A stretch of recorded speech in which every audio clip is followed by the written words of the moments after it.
peut-être que Margaret et toi, vous pouvez venir pour conclure ensuite cette journée. Ce...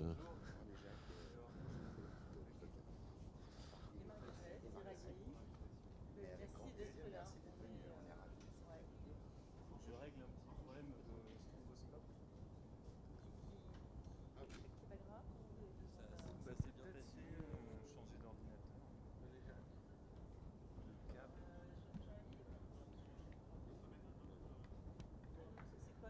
Ouais, c'est peut-être ça. Ouais. C'est peut-être l'adaptateur. Ah ouais. Je vais mettre de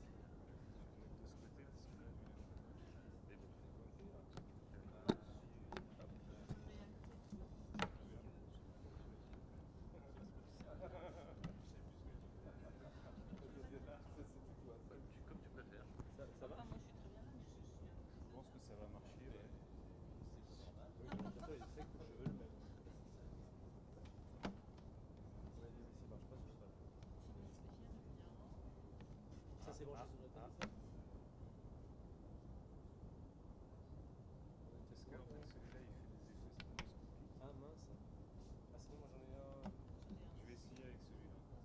Ouais. Hop.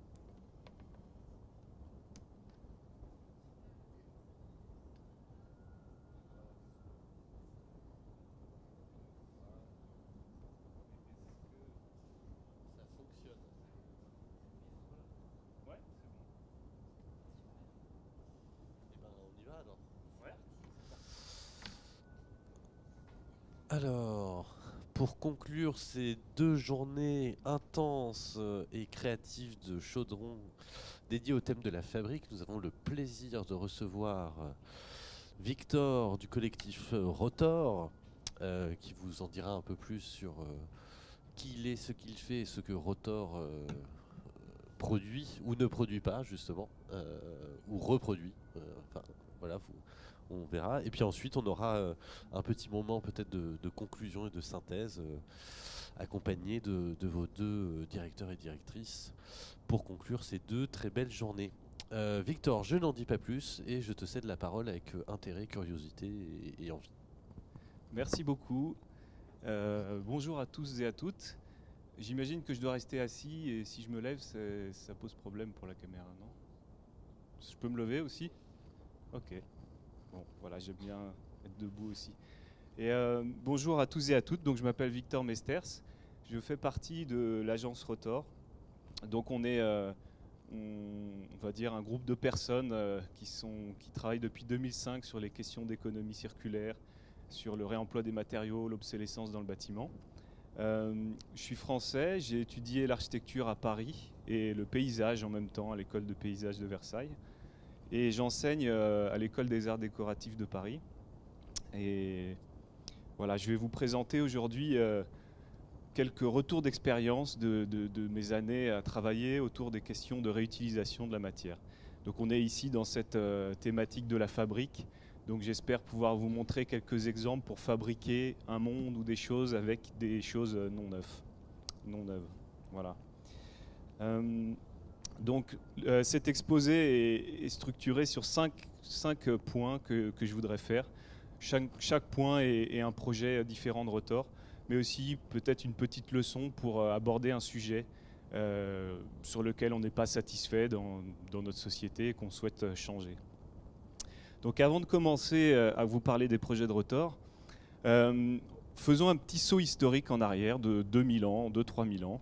Donc là, on est dans l'Antiquité, dans l'Empire romain. On a une image d'une chapelle. Et si vous regardez de près, chacune des colonnes est différente. Et c'est pas pour une raison voilà, esthétique particulière, mais c'est aussi parce qu'elles proviennent de la récupération d'un autre lieu.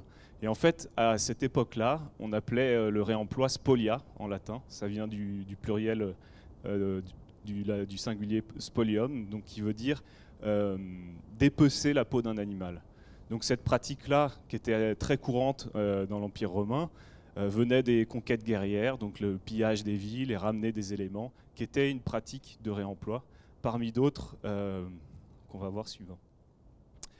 Si on plonge dans les études archéologiques, on se rend compte qu'il y a énormément de traces de réemploi dans l'histoire de la construction. Donc là, on est à Pompéi, et on voit que dans ces études, que la plupart des bars qui étaient faits à Pompéi étaient réalisés à partir d'éléments de réemploi issus des démolitions des maisons voisines, donc comme sur cette image-là. On trouve aussi des tablettes publicitaires montrant qu'il y avait un réseau marchand pour la vente de tuiles de seconde main, et puis aussi de la législation qui légiférait sur les questions de réemploi. S'il y a un tremblement de terre et que mes tuiles tombent chez le voisin, est-ce qu'elles appartiennent à lui ou à moi? Donc c'est une question finalement qui est vraiment pas nouvelle et qui a toujours accompagné l'histoire de la construction. Là on a une image d'archive à Paris en 1884 de Achille Picard, qui était une entreprise spécialisée dans la récupération de matériaux et la démolition. On est une dizaine d'années après la Commune de Paris et on voit que celui-là a pu récupérer le fronton du Palais du Louvre lors du marché de travaux qui lui a été attribué. Si on revient un petit peu plus proche de chez nous, de notre ère, 1928, là on a une image d'un chantier de démolition au début du siècle dernier à Bruxelles. Donc on voit des piles de matériaux triés, un petit peu comme le recyclage, mais chacun des matériaux sont soigneusement conservés. Et si on regarde un petit peu sur la façade à gauche, et on zoome un peu, on voit écrit matériaux à vendre, donc qui montre qu'à cette époque c'était courant de venir chercher des matériaux en pied de chantier pour pouvoir les réutiliser. Et puis peut-être ce qui nous est plus familier, c'est ceci, cette image, vous la connaissez probablement, qui est la démolition d'immeubles modernistes aux États-Unis, qui est pour les historiens de l'architecture la fin de l'architecture du modernisme. Et donc on voit ici la démolition, une démolition différente à base de dynamite, de produits explosifs, et qui ne permet pas la réutilisation de matériaux de construction. Alors avec la pratique du recyclage, ces pratiques de démolition ont évolué pour concasser les matériaux, les trier, les séparer, afin d'avoir la production d'une nouvelle matière première, mais toujours par le concassage ou faire fondre des matières. Et on sait à quel point peut être décevant la pratique du recyclage d'aujourd'hui. Quand on regarde ici dans un granulat recyclé, on voit une série d'éléments qui ont été concassés, et donc une grande perte de valeur marchande, une grande perte d'énergie embarquée dans les matériaux. Et donc se pose la question de est-ce qu'on ne peut pas être un peu plus vertueux dans nos manières de traiter ces fins de vie des bâtiments. Ici, on a une autre image d'une étudiante à Londres que j'ai eue qui avait regardé tous les permis de démolition en 2018. Donc là, c'est une des pages sur des centaines de pages. Et on voit une variété de bâtiments qui sont démolis pour des raisons variées. Et on s'attend à ce que chacun de ces bâtiments subisse le même sort que les images précédentes. D'où la question, comment réutiliser des éléments de construction aujourd'hui dans un monde où tout est fait pour être neuf? Comment intégrer des protocoles, des procédés pour travailler avec du non-neuf?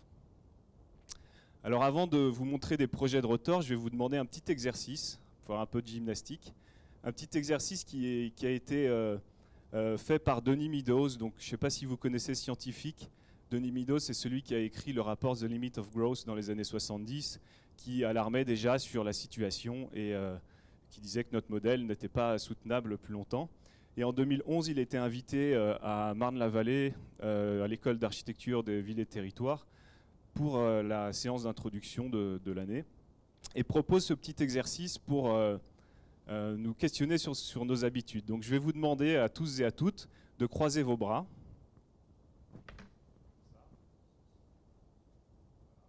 Regardez quelle est la main qui est en haut.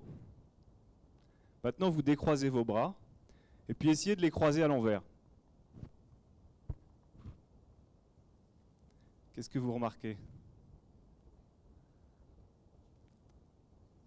Voilà, c'est pas très agréable pour la plupart des personnes. Mais en fait, ce petit exercice-là montre à quel point on est habitué à des gestes et à quel point c'est désagréable de changer nos gestes. C'est un petit peu avec cette approche-là qu'on a commencé avec Rotor. C'est-à-dire qu'on souhaitait faire différemment, que la construction se passe de manière différente, et essayer de croiser les bras dans l'autre sens et s'y habituer. Donc ici, On a une image de Rotor il y a quelques années à Bruxelles. On est voilà, un groupe aujourd'hui presque une trentaine de personnes avec des backgrounds assez variés, donc des architectes, ingénieurs, des scénographes, juristes, des personnes qui n'ont pas fait d'études non plus. Et puis on est répartis sur différentes activités, donc avec comme point commun l'investigation de l'économie matérielle dans la construction et l'industrie. Et donc on a un petit studio de design, donc on réalise des aménagements d'intérieur à partir de matériaux de réemploi avec le déjà là, etc. On fait des conférences, des expositions pour porter un débat public, les questions de développement durable, la question de l'usure, comment l'apprécier.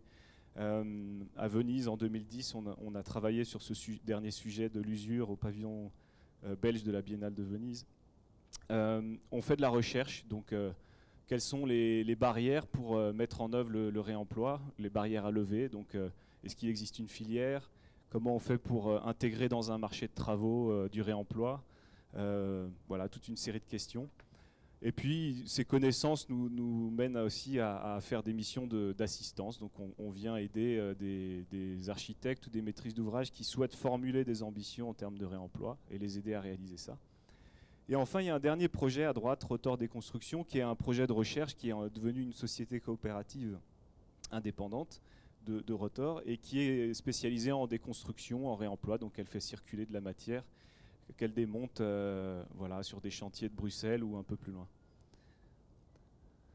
Donc le premier projet et peut-être la première approche que je voudrais vous partager, c'est le diagnostic. Comment on fait pour identifier le potentiel de réemploi d'un matériau sur un chantier? Peut-être la première question qui se pose lorsqu'on arrive, voilà, comme ici à Paris, sur le site de la caserne de Reuilly. Paris Habitat nous demande de les aider à réaliser un maximum de réemploi in situ des éléments. Donc, à cette période-là, en 2016, on n'a aucune connaissance des filières et des acteurs locaux en France. On a déjà travaillé en Belgique, mais ici, pour nous, c'est un contexte tout à fait neuf.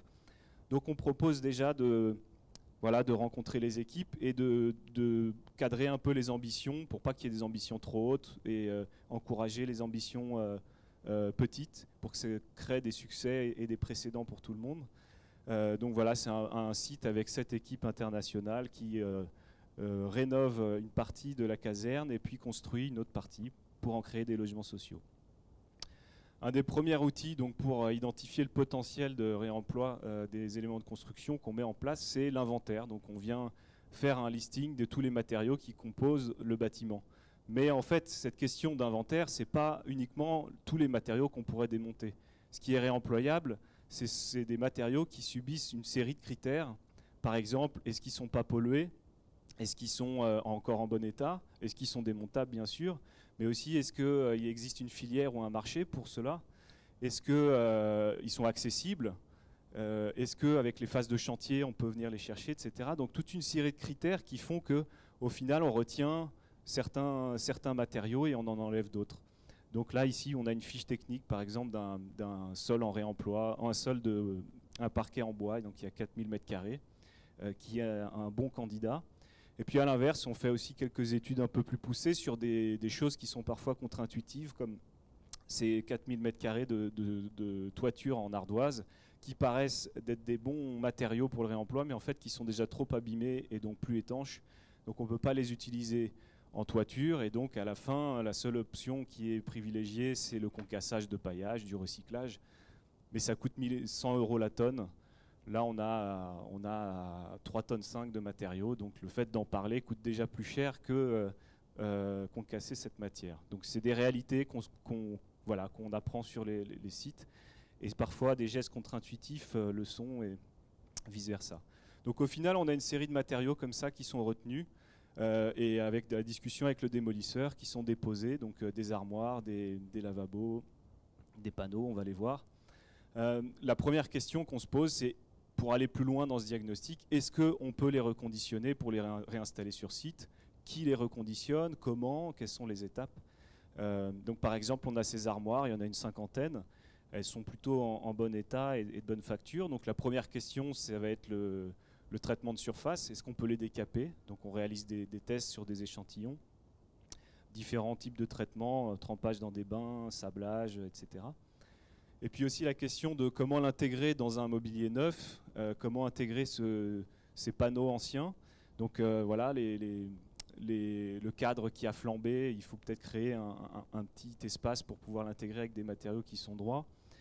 Et puis on réalise des échantillons pour montrer que c'est possible de les décaper, de les réinstaller. Donc là, entièrement à droite dans un mobilier neuf, puis à gauche, on les redécoupe ou réinstalle sur des rails. Voilà, comme un mock-up de cuisine. Et puis l'architecte est convaincu et décide de procéder à ces étapes et les installe dans le projet. Donc voilà, une série de matériaux comme ça subissent la même attention, les mêmes efforts. Donc on a ces panneaux de HPL, donc c'est souvent la marque Trespa qu'on entend, le High Pressure Laminate, qui sont indestructibles. C'est des matériaux qui ont un bilan carbone incroyablement élevé, mais qui sont incroyablement résistants à 200 produits chimiques, 180 degrés. Et donc on voit souvent dans les sanitaires, à la piscine. Et donc voilà, on propose de les déposer et puis de les découper pour en faire du mobilier. Donc ce phénomène de, souvent on entend upcycling, là c'est un petit peu le cas de donner une valorisation supplémentaire à un matériau qui avait une valeur moindre par la transformation. L'architecte convaincu, pareil, décide de faire son mobilier pour le Resto Crous avec. Et puis un des architectes qui est en charge du jardin, lui, creuse un petit peu avec l'entreprise pour faire des sondages et trouve des pavés sous la sous-couche, ce qui est un classique à Paris en tout cas.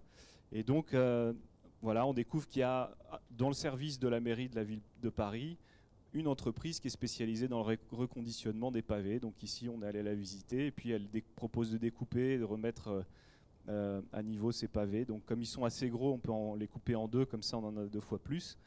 Et puis ceux qui sont coupés, qui sont sciés finement, ils font les chemins PMR. Et puis le reste qui est bosselé, on le met sur le côté pour créer des zones perméables. Il y a aussi des radiateurs comme ça, des radiateurs en fonte, il y en a plus de 300. On découvre qu'il y a des entreprises spécialisées qui les rénovent avec toute une série d'étapes qui proposent même une garantie de 10 ans, 5-10 ans pour l'étanchéité. Voilà, donc on propose d'en rénover un échantillon et puis pareil, l'architecte décide de les intégrer. Mais voilà, derrière tous ces succès, il y a toute une série d'échecs en fait, et les échantillons qu'on voit, c'est des échantillons ou des installations qui sont assez minimes par rapport aux quantités. Et en fait, sur ce projet, il y a eu aussi beaucoup d'écueils qu'on a découverts au fur et à mesure et qui questionnent les étapes du réemploi. Par exemple, ici, ces lavabos qu'on décide de déposer et de rénover dans des bains acides pour enlever le calcaire et le ciment et d'ajouter un nouveau siphon ou un nouveau robinet pour le faire fonctionner. Ceci ne s'est pas fait parce que l'entreprise de démolition n'a pas pris le soin de les déposer soigneusement et donc ils étaient tous fendus après la dépose. Pareil, voilà, ces luminaires qui sont une esthétique assez sympa qu'on propose de déposer et puis de relamper en LED puisque ça se fait facilement, mais n'ont pas passé le cahier des charges puisqu'on ne connaît pas leur taux de réflexion des abat-jours, donc les ingénieurs n'en voulaient pas. Et en fait, une série de matériaux et de problématiques petites comme ça, contextuelles, ont mis un petit peu des barrières dans ces opérations. Donc là, en parlant de barrières, il y avait un architecte qui proposait de faire des racks à vélo avec. Donc on a fait aussi un échantillon. Et puis en fait, elles sont restées stockées dehors et des ouvriers les ont mis à la décharge pour se faire un billet de recyclage avec le recyclage. Et donc 2 fois, on leur a demandé d'en refournir et 2 fois, elles ont disparu. Donc ceci ne s'est jamais fait. Et puis en fait, toute une autre série de problématiques comme la dépollution au plomb. Lorsque les matériaux ont été déposés, ils n'ont pas été stockés dans un endroit sécurisé, mais laissés sur les plateaux. Et donc toute la pollution du plomb a pollué tous les matériaux. Donc par exemple, le parquet, les 4000 m² n'ont pas pu être récupérés puisque c'est poreux, on ne peut pas poncer ça. Voilà, ça coûte trop cher à dépolluer. D'autres matériaux ont été abîmés lors de la dépose, à peu près les 3/4 des radiateurs, et puis d'autres ont été volés ou perdus. Donc c'était une grande leçon pour nous d'organiser toute la logistique et de prévoir cette logistique pour pouvoir réutiliser, parce que ça ne suffit pas de uniquement, théoriquement, se dire c'est possible de les reconditionner, Mais auprès des entreprises, il y a toute une série de petites questions de dépose, de comment extraire les matériaux, comment les protéger, etc. Donc, le sujet suivant, la logistique, comment extraire des éléments de réemploi pour les remettre en circulation. Donc, le projet que je vais vous présenter est un projet très pragmatique pour répondre justement à ces questions-là. J'ai décidé d'illustrer ça avec cette image de ce château de Guédelon en Bourgogne que j'ai visité, que je trouvais assez intéressant. C'est un château qui est en construction, enfin, il est presque fini, mais ils ont commencé 20 ans il y a la construction. Alors on peut se poser la question, pourquoi construire des châteaux aujourd'hui? Et en fait, les historiens du XIe siècle se débattaient sur la construction des châteaux au XIe siècle, et il y en a qui ont eu l'idée de dire on va en faire un avec les outils de l'époque, avec les matériaux de l'époque, pour pouvoir tester différents types de fours pour produire la chaux, comment se faisaient les fenêtres, etc., etc.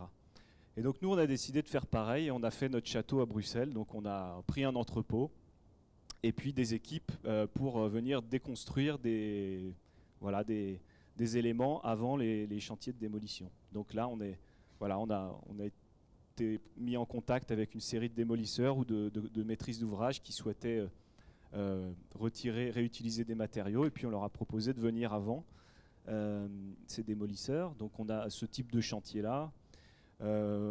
On a commencé à évaluer un peu le potentiel, qu'est-ce qu'on peut démonter. Par exemple, derrière cette poussière, on voit un carrelage qui est en plutôt bon état finalement. Donc on commence à s'intéresser aux pratiques de déconstruction, à tester comment on peut extraire des matériaux. Donc ici, le mortier est suffisamment friable pour être enlevé, alors que les matériaux, les carrelages plus récents sont collés avec des colles trop fortes qu'on n'arrive pas à retirer, par exemple. Et puis on se rend compte qu'il y a de la perte quand on veut réutiliser des matériaux, il y a plein de casses. Donc voilà à peu près à quoi ressemble la fin du chantier. Et puis une fois qu'on les a retirés, il faut les extraire et il faut les protéger. Donc on se pose la question du conditionnement, comment on choisit quelle boîte pour les mettre, pour les protéger, pour pas que la matière arrive abîmée. Et puis les extraire du bâtiment, par la fenêtre, par la porte, qu'est-ce qui coûte le plus, est-ce qu'on peut accéder, etc. Voilà, donc toute une série de questions de logistique, mais aussi des questions de reconditionnement, comme on a vu tout à l'heure. Là, on ne peut pas revendre ces matériaux sans les nettoyer. Il y a toute une couche de mortier derrière. Donc, on commence avec un marteau, un burin, et puis en fait, on se rend compte que c'est beaucoup trop long. Donc, on développe un système avec des bains pour les laisser tremper, à des bains acides qui mangent justement ce mortier. Et puis, au final, on arrive à un procédé pour pouvoir récupérer ces carreaux qui sont ici nettoyés. On se renseigne un peu sur l'histoire des vendeurs de carreaux de cette époque, qui sont des carreaux anciens, et en fait il y a des catalogues qui existent avec tous les motifs, et donc toute une culture aussi autour de ce matériau qui est embarqué dans son réemploi.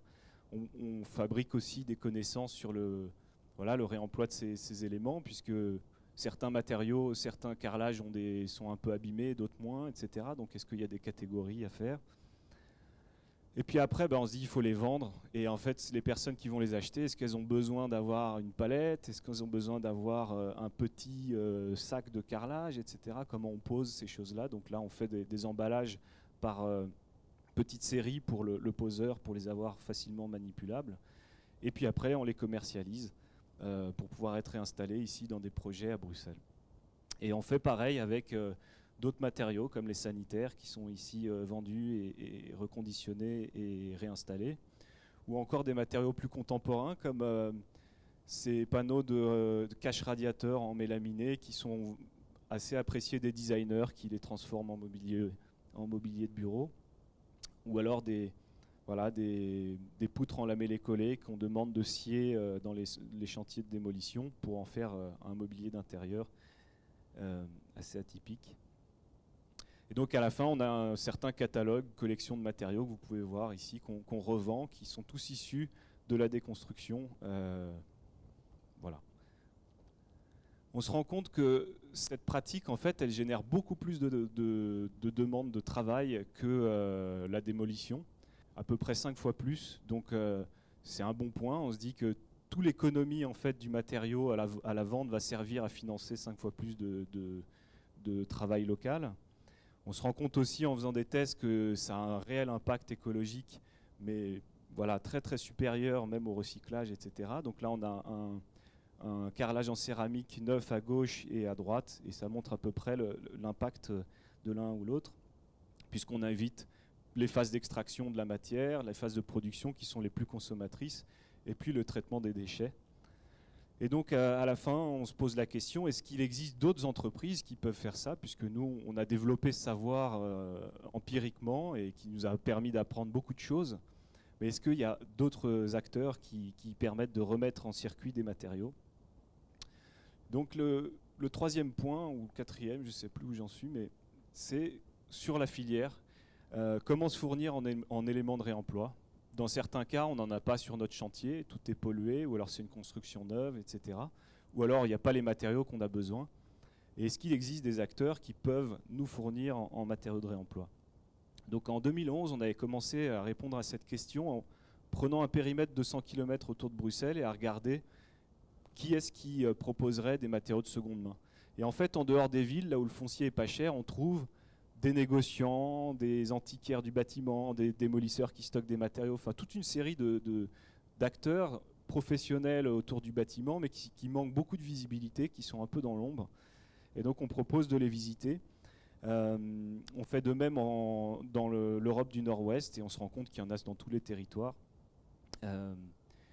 Et voilà, on propose de visiter ces entreprises comme celle-ci en France, qui affiche plutôt une communication autour de l'histoire, célèbre la patine, etc. Mais qui revend des éléments de réemploi comme différents planchers ici, qui proviennent de sources différentes, donc d'anciennes fermes, de charpentes, des planchers wagons, voilà, qui a des stocks assez conséquents aussi de matériaux, qui proposent voilà, des matériaux de ce type-là qui viennent dans cet état-là avec des marques d'usure, mais qui sont capables de les rénover. Ils proposent aussi des services de reconditionnement. Et à notre grande surprise, qui sont capables aussi de les vendre dans des marchés de travaux qui sont assez difficiles d'accès, comme ici, voilà, des dortoirs étudiants à Londres, dans la banlieue, enfin en Angleterre, par 6A Architectes, où ils ont intégré des planchers wagons issus de ce revendeur qu'on a vu tout à l'heure en façade. Et puis on découvre qu'il y a des spécialistes sur à peu près une grande série de matériaux, donc des spécialistes de la brique qui construisent tous les jours l'équivalent d'un pavillon en brique de réemploi. Et puis des revendeurs de fenêtres qui ont toute une série de fenêtres qui répondent pour certaines à des caractéristiques contemporaines, des normes contemporaines pour voilà, fabriquer des façades. Et puis des revendeurs de matériaux antiques qui affichent vraiment l'histoire des matériaux et qui sont capables de construire la façade d'un édifice public, ici par le Conseil de l'Europe à Bruxelles, qui est fait à partir de châssis de réemploi de ce revendeur. Donc on a un deuxième catalogue de matériaux et on se dit, bah voilà, en fait c'est assez évident, le supermarché du réemploi, il est là. Il n'y a peut-être pas tous les matériaux qu'on veut, mais plutôt que de réfléchir à chercher l'équivalent en réemploi de notre matériau neuf, est-ce qu'on ne peut pas partir de ces matériaux-là pour voilà, concevoir nos projets? Donc on décide de créer un annuaire en ligne pour répertorier ces acteurs. Donc ici on a voilà, une image de ce site qui s'appelle opalis.eu, qui est financé avec des subsides régionaux ou européens. Et puis qui recense actuellement à peu près plus de 1000 entreprises dans l'Europe du Nord-Ouest. Enfin vient cette question finale qui est un petit peu la moins sympathique et difficile à communiquer, mais qui est pourtant un des nerfs de la guerre et qui est une pierre à l'édifice tout autant que la logistique. La prescription, comment on fait une fois qu'on a tous ces savoirs pour intégrer dans des marchés de travaux des éléments de réemploi? Et on va voir que ça demande un peu de souplesse aussi. Et donc on a commencé à faire l'état de l'art du sujet. Il y a toute une littérature très longue sur le sujet qui date déjà depuis début 2000. On s'est intéressé à tous les projets qui ont intégré des éléments de réemploi qu'on a recensés ici sur ce site. Et puis on s'est réunis avec une série d'acteurs comme le Centre technique de la construction, l'université de Cambridge, voilà, des acteurs de la construction européens autour d'un projet, d'un appel à projet européen qui s'appelle Interreg. Donc là, on a une image de à quoi peut ressembler ce genre de réunion avec les Anglais à gauche qui font des blagues qu'on ne comprend pas, les Français qui font des blagues sur les Belges qui sont, voilà, qui font des blagues sur les Français, bon, etc. Mais tous ensemble, voilà, on se met à produire toute la documentation, les manuels, les guides qui permettent en fait de faire fonctionner le réemploi dans des projets. Donc ici, voilà, une fiche matérielle sur les carrelages en céramique, où se fournir, comment les reconditionner, quelles sont les questions techniques, etc. Et donc un guide pour identifier le potentiel de réemploi, comment extraire ces matériaux, comment les intégrer. Donc tout ça est produit sur plusieurs années. Voilà, des questions un peu plus précises, comme des que sais-je. Et puis on décide de tester ces procédures dans des projets pilotes. Et donc là, on a voilà, un projet à Bruxelles de rénovation de bâtiments pour une association qui s'appelle Zineke. Donc c'est un bâtiment ancien comme ça, avec une façade à refaire. Donc qui dit façade dit fenêtre. Donc on va voir justement ces revendeurs de fenêtres en disant bon, est-ce que ça marche de faire cette transaction avec eux. Et donc il a toute une série de fenêtres qui sont à disposition et qui référencent sur son site. Donc c'est assez pratique pour fonctionner, pour dessiner avec, puisqu'on a les dimensions, les tailles. Mais la question, c'est est-ce qu'elles seront disponibles le moment où on va construire? Parce qu'en tant qu'architecte, bah, on va peut-être dessiner 1 an avant la façade, on va déposer le permis, etc. Et donc vient la question de ce permis, où on propose de dessiner des ouvertures suffisamment grandes en disant à l'administration, voilà, on ne connaît pas les fenêtres qui seront installées, mais ça ne sera pas plus grand que ça, ou au plus petit ceci, mais elles seront toutes en réemploi, et puis bon, c'est la façade arrière, c'est pas une façade sur rue. Et donc le permis est accepté, et donc on rédige des fiches de prescription pour l'entrepreneur. Et là, encore une fois, il y a toute une série de petits points qui sont importants à penser, de prévoir toute la flexibilité et l'ouverture pour que le moment venu, on ait un maximum de choix. Donc on n'a pas d'exigence sur les couleurs. Si on se dit qu'on veut que des fenêtres roses et qu'on n'en trouve pas, ben, voilà, c'est raté.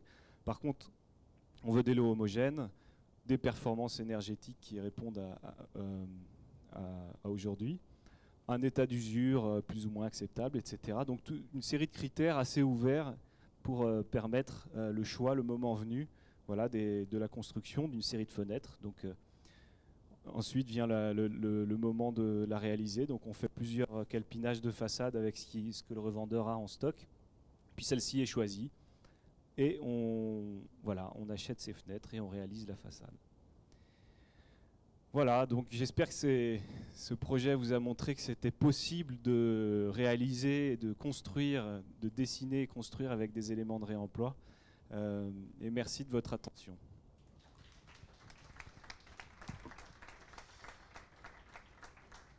Merci beaucoup, Victor. C'est passionnant, riche.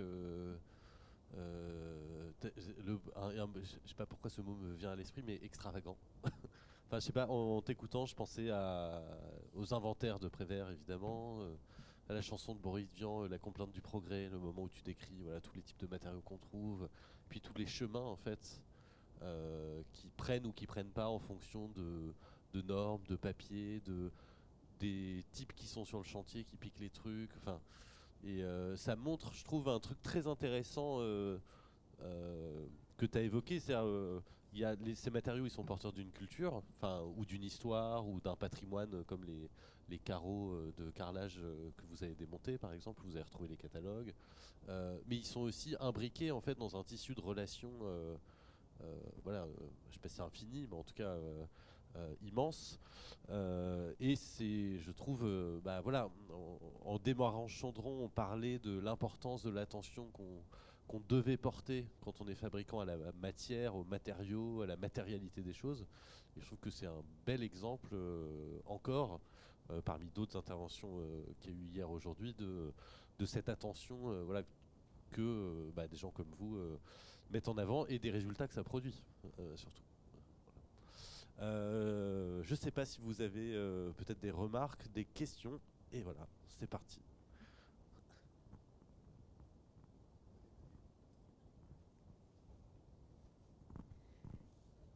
Déjà, je voulais vous remercier parce que j'ai trouvé ça hyper inspirant et intéressant pour même nos études, oui, nos études.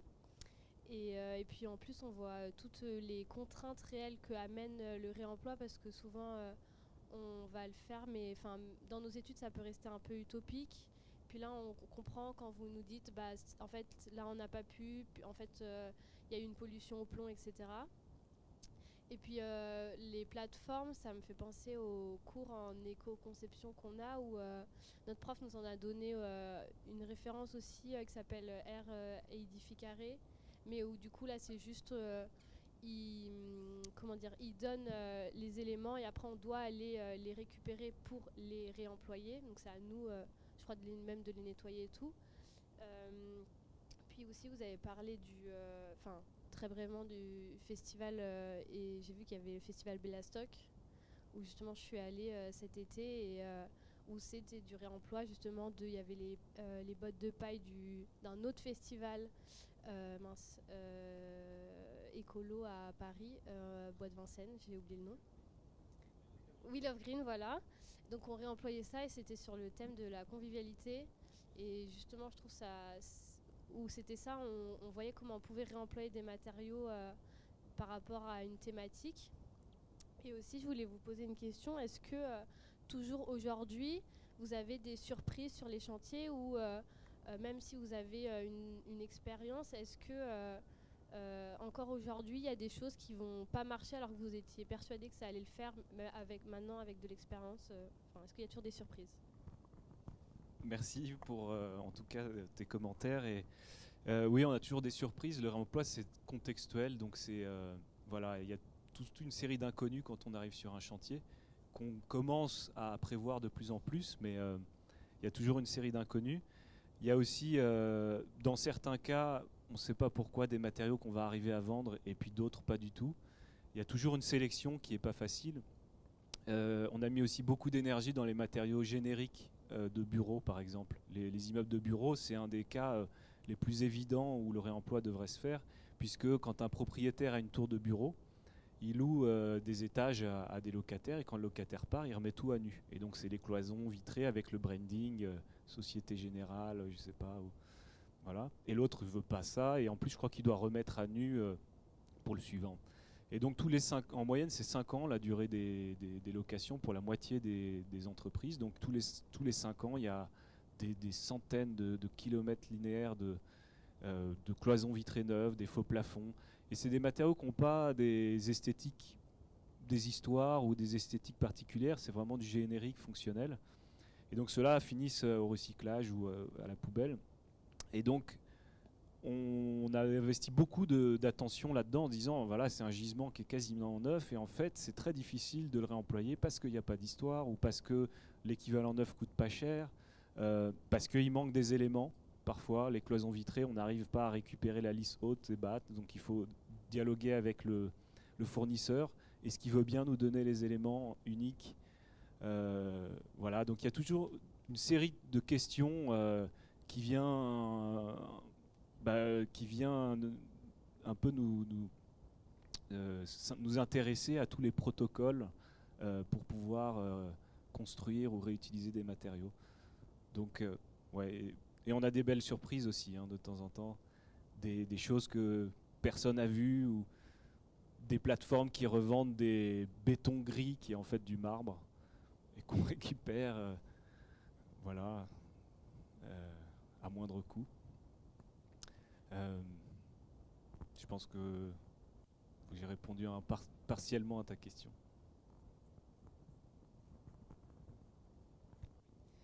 J'avais une question par rapport aux acides que vous utilisiez pour les bains, pour les nettoyer. Qu'est-ce que vous faites des acides après? Parce que au niveau de la pollution, je trouve ça incroyable, le projet. Ça m'a redonné foi en l'humanité un peu, mais merci. Mais par rapport aux acides. Oui, donc alors comme vous le voyez, la question du reconditionnement, les radiateurs, des grilles, des rambardes, etc. On utilise différents procédés. Il y en a, ça va être le microbillage, il y en a, ça va être de l'acide. Et donc il y a un impact, on le voyait sur le carrelage en ciment, en céramique, il y a un impact environnemental d'énergie et aussi de produits qu'on utilise. Là, en l'occurrence, c'est du vinaigre concentré, très fort, mais plus fort que celui que vous mettez dans votre salade. Mais voilà, donc c'est un vinaigre, c'est un produit naturel qui va, en fait, par son acidité, manger le ciment et donc se neutraliser à la fin. Donc en fait, c'est même un produit dans nos essais qu'on nous permet de rejeter après dans les égouts, puisqu'il devient plus du tout acide et il devient basique. Enfin, il devient basique. Le pH s'équilibre en mangeant le ciment et le calcaire. Mais voilà, c'est une question, la question du reconditionnement, jusqu'à où on est prêt à aller. Après, quand on voit la production d'un matériau neuf, on a toujours des impacts beaucoup plus grands et en plus des provenances très éloignées.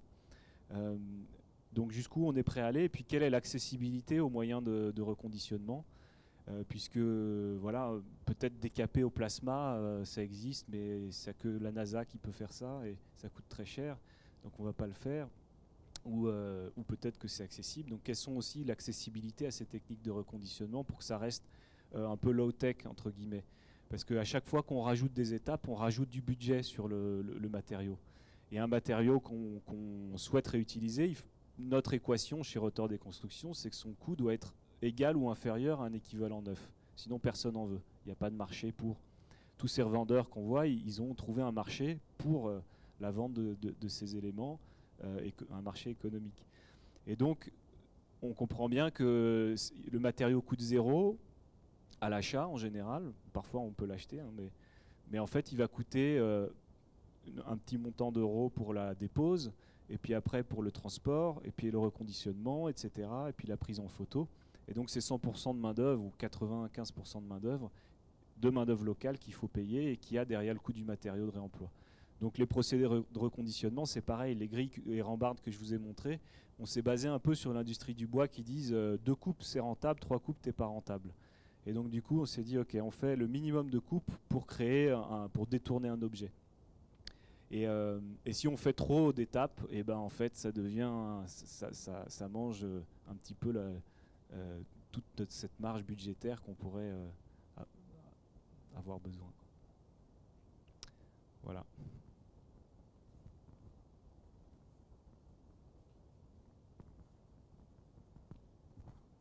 Merci, c'est passionnant. Avec le coût de l'explosion du gaz et de l'énergie, j'imagine que vous devenez de plus en plus rentable parce qu'en fait, une porte recyclée ou un verre recyclé ou même une brique ou un carrelage recyclé, il va être hyper compétitif par rapport à celui qui va avoir pris 30 ou 40% là, dans les 6 derniers mois. Donc comment vous gérez le stock et la demande ? Alors, ça c'est une très bonne question et très difficile. En effet, c'est probablement bon pour nous dans un certain point, même si on va avoir aussi des coûts qui vont élever en même temps pour les coûts de rénovation des matériaux. La problématique, c'est que c'est quand même difficile d'être équivalent au marché neuf, parce que il y a un journaliste qui a étudié les pavés belges, par exemple, les pavés belges de réemploi, les pavés belges neufs et puis des pavés équivalents indiens. Et le pavé belge neuf, en grès, il coûte 80 € le mètre carré. Puisque c'est de la main-d'œuvre locale, etc. Le pavé de réemploi local coûte 60 € le mètre carré, il est moins cher. Mais en fait, le pavé indien neuf, il coûte 40 € le mètre carré. Et donc, il est encore 20 € le mètre carré moins cher. Et ce journaliste est allé enquêter en Inde et puis s'est rendu compte que c'est des enfants qui étaient dans des mines avec des personnes qui avaient des fusils, etc. Et donc, pour être compétitif face à cette exploitation, c'est très difficile. Donc, la question sur quoi on peut se comparer, ça c'est une première question. Est-ce qu'on compare avec un parquet éco-certifié d'une forêt où on est sûr qu'il n'y a pas eu d'abattage de sauvage finalement derrière la production des matériaux il y a toute une série de questions qu'on ne voit pas, qui sont invisibles. L'aluminium, on ne sait pas que pour avoir 1 kilo d'aluminium ici il y a 2 kilos de boues toxiques qu'on stocke dans un bassin et qui parfois se déversent comme en Hongrie vers 2010 dans un village. Donc la question du prix, elle est assez difficile à à définir parce qu'on ne sait jamais un peu quel est l'équivalent. Mais en effet, probablement que ça peut nous donner des avantages. Maintenant, la question du stock et de la demande, c'est pareil, c'est une autre problématique. Si on stocke trop et qu'on ne vend pas, ça nous coûte cher et on devient plus rentable. Donc on ne peut pas tout prendre, sauf peut-être si on est à la campagne et qu'on a beaucoup de place. Mais nous, on est en périurbain, donc il faut qu'on libère de la place souvent et qu'on vende des matériaux. Donc il y a ces problématiques-là. Il y a les problématiques aussi de fourniture limitée. On a réuni par exemple des revendeurs de briques en disant vous êtes 10, est-ce qu'on ne peut pas faire une alternative au marché? Mais en fait, pour eux, ils voyaient aussi une certaine conséquence. Si une demande est trop grande, est-ce qu'ils auront assez de briques de réemploi à revendre? On a vu des pratiques aux États-Unis de revendeurs qui allaient acheter des maisons en Thaïlande pour les démonter, pour récupérer le bois, pour avoir du bois vieilli. Ou alors d'autres qui font des faux vieux. Donc il y a derrière, on n'en est pas encore là, heureusement ou malheureusement, mais il n'y a pas assez de demande pour le moment, donc il y a encore du stock. Mais on peut se poser la question, dans 5 ans, quand des personnes disent on veut massifier le réemploi, si on fait une tour de 80 000 m² comme on fait aujourd'hui, est-ce qu'on peut fournir des cloisons vitrées et des planchers techniques? Je pense que le réemploi reste dans une économie circulaire qui est différente de l'économie industrielle, avec des règles différentes. C'est plutôt des petits cours d'eau qui font des rivières que des logiques industrielles. Donc il faut bien comprendre aussi comment fonctionne l'échelle du réemploi, rassembler des petits lots, être ouvert dans la prescription, etc. Voilà.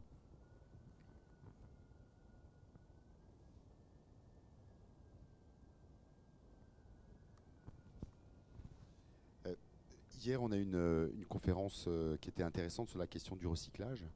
Et on comprend que la filière, ou ces filières, on va dire, elles sont dans un chemin où il y a une sorte de graal qu'on souhaite atteindre, c'est que le produit recyclé coûte moins cher que ce qu'ils appelaient le produit vierge.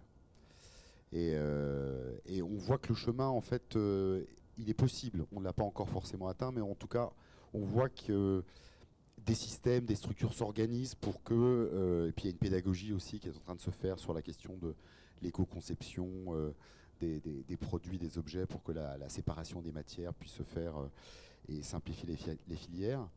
Vous disiez tout à l'heure, parce qu'en fait cette question me brûlait les lèvres sur la question du coût finalement, entre la différence entre le matériau, je dirais, neuf et le matériau de réemploi. Vous disiez tout à l'heure que... on était sur des coûts qui étaient parfois jusqu'à 5 fois plus... ça demandait 5 fois plus de main-d'œuvre ou qui étaient 5 fois plus cher. Alors, est-ce que c'est vraiment 5 fois plus cher ou ça demande 5 fois plus de main-d'œuvre, mais c'est compensé par le fait que la matière au départ est récupérée et ne vaut pratiquement rien? Est-ce que vous êtes, en fait, dans la majorité des cas, près du prix de la matière vierge, enfin neuve, on va dire? Et est-ce qu'il y a des grâles chez vous que vous cherchez à atteindre sur une typologie de matériaux, peut-être en essayant de simplifier des process de reconditionnement, de récupération des matériaux? Oui, donc quand je disais 5 fois plus de main-d'œuvre, c'est que ça crée 5 fois plus de jobs. Donc, ce qui est vertueux. Ce qui est vertueux, mais ce qui a aussi un coût, en effet. Tous les matériaux qu'on a vus dans cette présentation, quasiment tous, c'est que des matériaux qui ont un marché existant. Donc en fait, il y a toute une série d'activités qui sont subsidiées et financées par des fonds publics. Mais une fois que les fonds publics s'arrêtent, ça ne marche plus. Donc là, on a uniquement des matériaux ou des acteurs qui trouvent une économie dedans. Donc c'est-à-dire qu'ils ne sont pas plus chers que le neuf, mais entre guillemets, quel est l'équivalent neuf?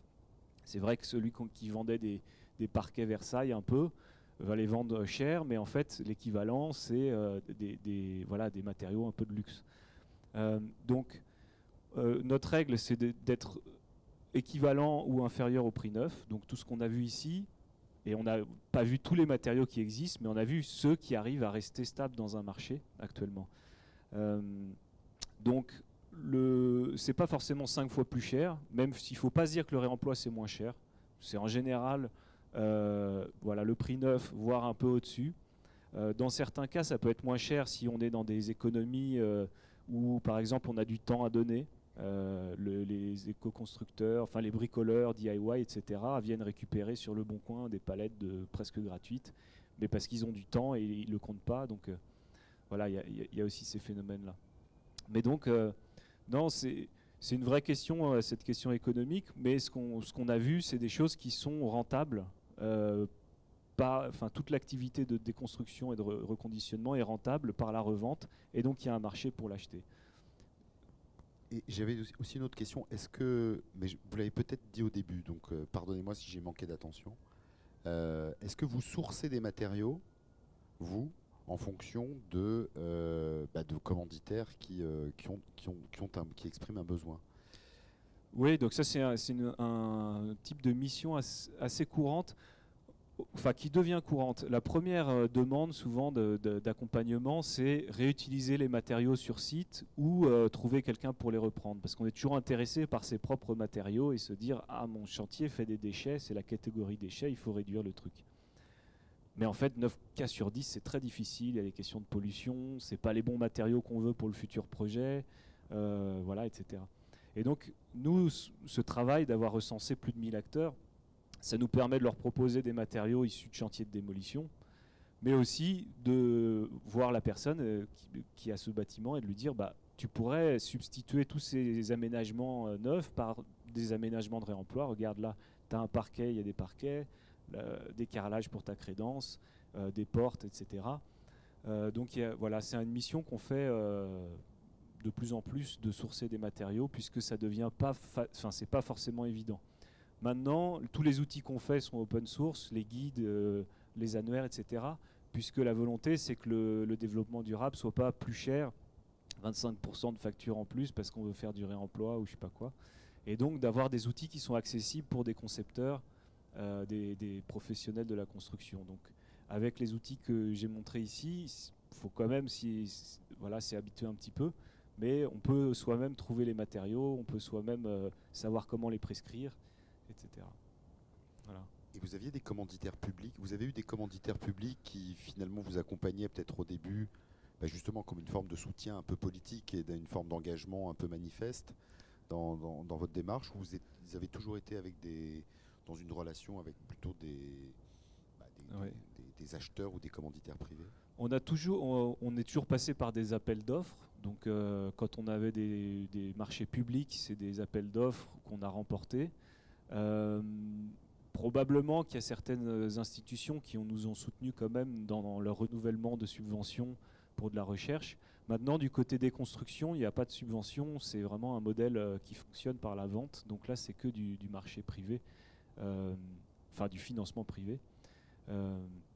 Mais voilà, Paris Habitat, c'est un acteur public du logement qui voulait être moteur sur le sujet et qui a dit « Ok, on va faire un max sur ce projet-là pour permettre aux autres développeurs de la région d'avoir un précédent et de savoir comment ça fonctionne. » Donc ils ont investi, on a eu beaucoup d'écueils, mais en fait tous ces écueils c'est hyper précieux. C'était un premier pour eux, c'était un premier pour nous en France en 2015. Et toutes ces petites choses de chantier sont devenues, finalement ils ont acheté cette connaissance qu'on partage de comment faire attention dans un chantier à faire attention à une série de questions logistiques. Et il y a des matériaux ou des typologies d'objets ou d'éléments de construction que vous aimeriez trouver, que vous n'avez pas encore trouvé, et qui sont un peu une sorte de rêve, d'idéal, je sais pas d'idéal, mais en tout cas d'envie que vous n'avez pas eu depuis que vous existez? Elle est un peu ambiguë cette question parce qu'on se dit on préfère le maintien des structures et des choses en place que le réemploi. Le réemploi, c'est une réponse justement au moment où on n'a pas réussi à maintenir et qu'on doit démolir. Donc c'est toujours chouette de voir des morceaux de marbre, des poignées en bronze, des super beaux matériaux, mais on préfère toujours qu'ils soient restés en place, puisque en général, on ne les récupère pas toujours.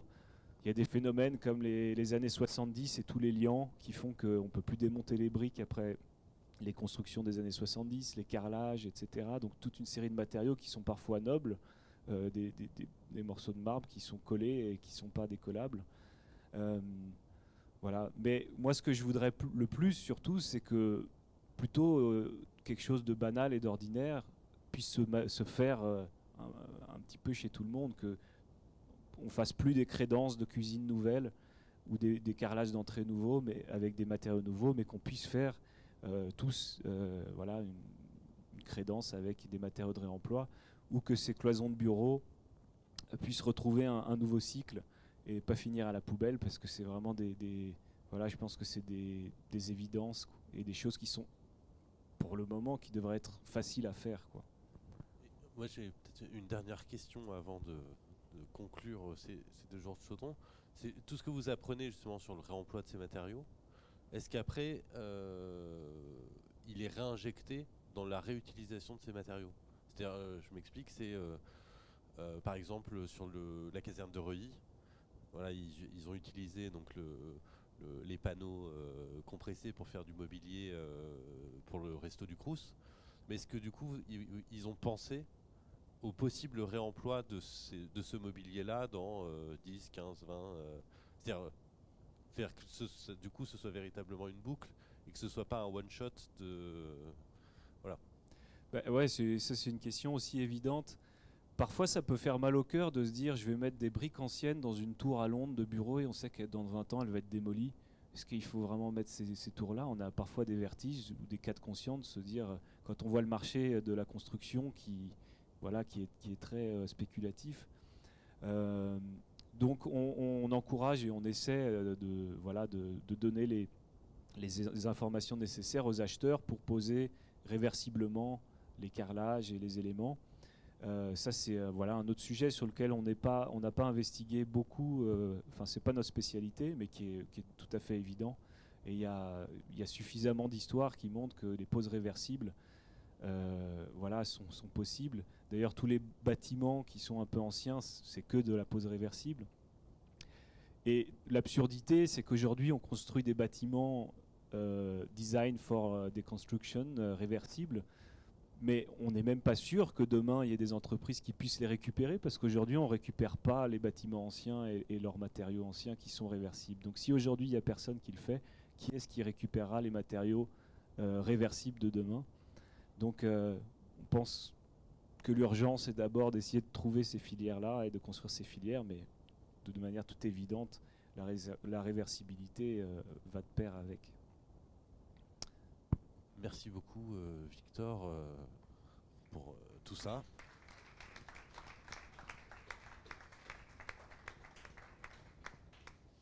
Petit mot de conclusion, monsieur le directeur, madame la directrice. Je peux commencer si vous voulez, voilà, pour lancer la machine. Voilà. Peut-être rapidement, après, voilà, je vais pas reprendre tous les trucs que j'ai notés de façon totalement éparpillée sur mon programme, mais je trouve que voilà, c'est très clair. Pour moi, c'est très clair, mais on commençait ce chaudron avec finalement l'idée que la fabrique, c'est quelque chose qui répond à tout un tas de questions et d'enjeux contemporains, et que c'est aussi bien justement des techniques de projet, des méthodes de projet, que des fabriques de récits, des fabriques d'imaginaire, des rapports au territoire, tout un tas de relations voilà, qui se tissent dans la fabrication, avec un a priori, en tout cas moi, que j'essayais de porter assez joyeux. C'est-à-dire que finalement l'époque est d'abord une opportunité avant d'être une crise ou une catastrophe. Je le rappelais hier, la catastrophe en grec c'est le changement de forme.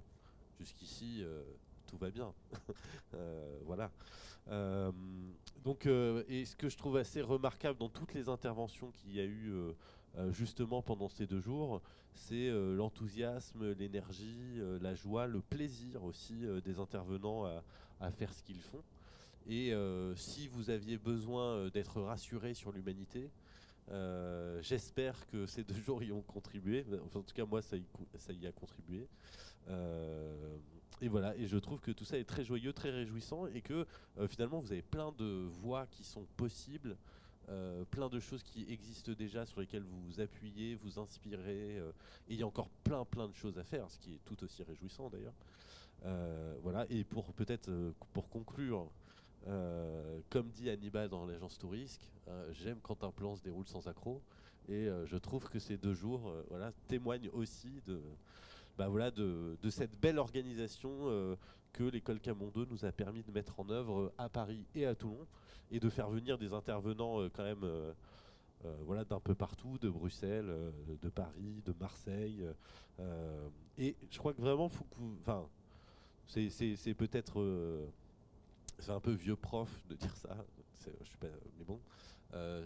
Non, je suis pas vieux, mais je suis prof. Donc peut-être qu'être prof, ça fait devenir vieux. On ne sait pas, mais c'est que c'est une vraie chance. Je trouve qu'une école vous offre d'entrée de jeu, en fait, accès à ces intervenants, parce que ils viennent vous parler, mais ils viennent aussi interagir avec vous. Ils sont accessibles. Et voilà, je trouve que vous avez beaucoup de chance. Et moi, j'ai beaucoup de chance aussi, d'ailleurs, du coup, d'être parmi vous. Voilà. Merci.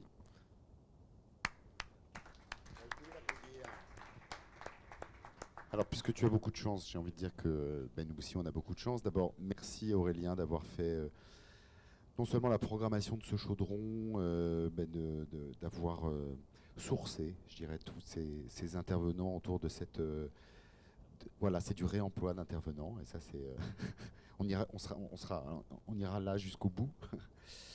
Je salue ton talent de pouvoir effectivement citer à la fois dans une conclusion, une introduction, et Bachelard et l'agence Tourisque, hein, ce qui dit...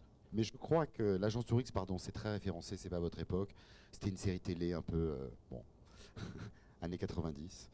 Mais ça dit que, voilà, un enseignant chercheur qui est à la fois philosophe, ébéniste, ontonaute, a plusieurs cordes à son arc. C'était l'esprit de ce chaudron, c'était de dire que on convoquait aussi différentes entrées dans le sujet. Vous avez différentes manières d'aborder vos projets d'architecture intérieure et de design.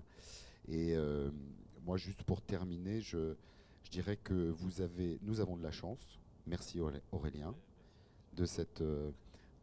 d'avoir fait tout ce travail pour produire effectivement ces 2 très belles journées. Moi, je les trouve aussi pleines de chance et pleines d'enthousiasme. Vous avez tous compris, je crois, que vous n'êtes plus une génération dont on attend qu'elle reproduise les choses.